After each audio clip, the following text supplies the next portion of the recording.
Эне менен баланын байланышы абдан чоң. Бала мээримге бөлөнүп, эч кандай ачууланууга алдырбашы үчүн эненин абалы жана ден соолугу маанилүү. Деген менен акыркы учурда энелердин төрөттөн кийинки депрессияга кабылуусунун натыйжасында баланын психологиясына да таасир тийбей койбойт. Андыктан ар бир аял заты бала көтөрөөрдө даяр болуп, ошол учурду кабыл алышы керек. Депрессия болгондо эмне болот? Өзүнүн төрөгөн баласын жаман көрүп калат. Ыйлап атат, дагы пленка алмаштырышым керек, уктатпайт, тамак да жегиси келбейт. Ошондой акыбалда жүргөндө ошо төрөгөн аялдын дагы сүтү да качып кетет, анан кийин бала аны менен кошо ыйлайт. А бала менен эненин жанагындай биологический байланышы аябай катуу да. Тиги баласы, энеси ушундай жаман акыбалда болсо, автоматически баласы дагы ошо энеси менен кошо ошондой депрессияга кирип кетет да. Ошон үчүн өзүн карап, керек болсо психологко кайрылыш керек.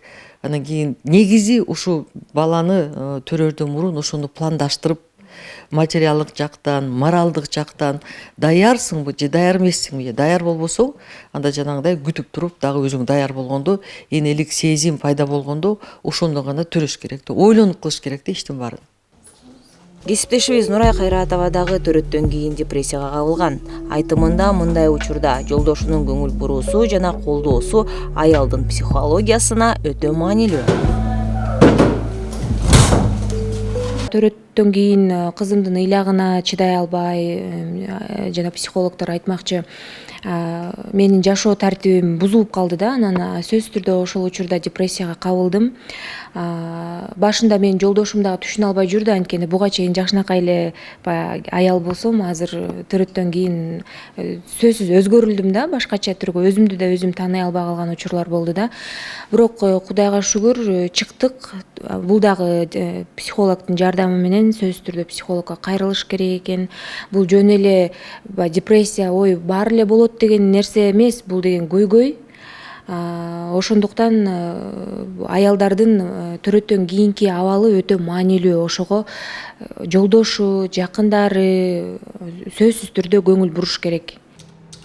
Негизи ар бир аял заты төрөттөн кийин сөзсүз өзүнүн абалына маани бериши керек. Депрессиядамын деп эле өзүн кабыл албай койбой, тескерисинче жок дегенде 2 саат өзүнө көңүл буруп, алаксытуу зарыл жана психологко баруусу сунушталат.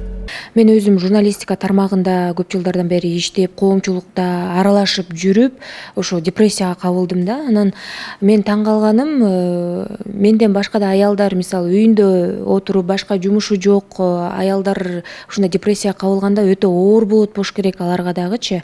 Андыктан менин кеңешим ушу сөзсүз түрдө үйүндө эч кандай жумушу жок аялдар балдарын карап отурган болсо, сөзсүз түрдө бир нерсе менен алектениш керек. Спорт менен болобу, китеп окуу менен болобу же кийим тигүү менен болобу. Сөзсүз мээсин бир нерсе менен, балдардан тышкары, үй тиричилигинен тышкары нерсе менен да алектенүүсүнө мен кеңеш берет элем.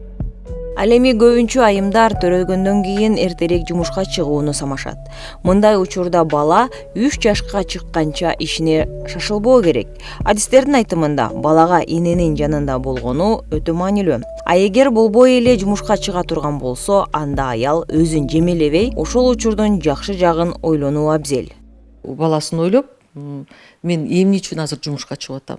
Мен ушу балама жашынакай сүт алып бергени, жашынакай мындай качественный памперс алып бергени, мен жөн эле ушу баламдан качып кеткен жокмун. Ушу баламдын келечегинди ойлоп атып, мен азыр жумушка чыгып атам деп, ошондой ой менен барыш керек да. Коомчулукта психолог деселе жаман ойлор келет. Бирок жан дүйнөң тынч болбой, алсырап эч нерсеге көңүлүң жок болсо, анда адистин кеңешин алып коюу ашыктык болбойт. Жанар Эсенова, Нурай Кайратова, Самаган Тайырбеков, УТРК Чүй. Керек да.